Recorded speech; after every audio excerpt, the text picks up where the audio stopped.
আমার বক্তব্য শুনেছেন ইসলামে রাজনীতি হারাম। ভুল শুনেছেন, ইসলামে গণতন্ত্রের রাজনীতি হারাম।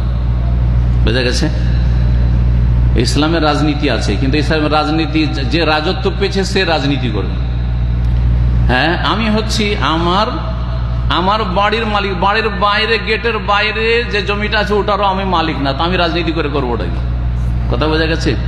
রাজনীতি মানে কি? মানে দেশ পরিচালনার নীতি। রাজনীতি মানে কি বুঝেন না? দেশ যে কেমন করে চালাইতে হবে এর নীতি, সিয়াসা শারঈয়া এটার নাম।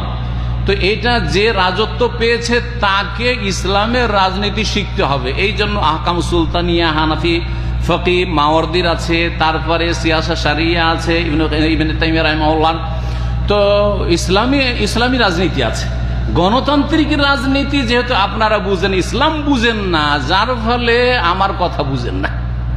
গণতন্ত্রের রাজনীতি হচ্ছে আল্লাহর ওলি আর শয়তানের ওলি সমান। কথা বোঝা গেছে না? মুসলিম আর কাফের সমান। বোঝা গেছে?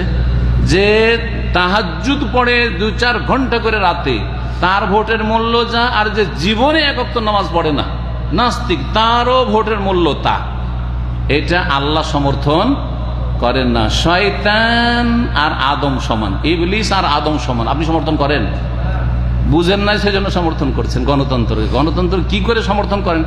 আচ্ছা, আদমের যুগে, ইবলিসের যুগে যদি গণতন্ত্র থাকতো আর ভোটাভুটি হইতো, তো ইবলিসও একটা ভোটের মালিক আর আদমও একটা ভোটের মালিক। কথা ঠিক কিনা? জি হ্যাঁ। বুঝছেন না? বুঝছেন না?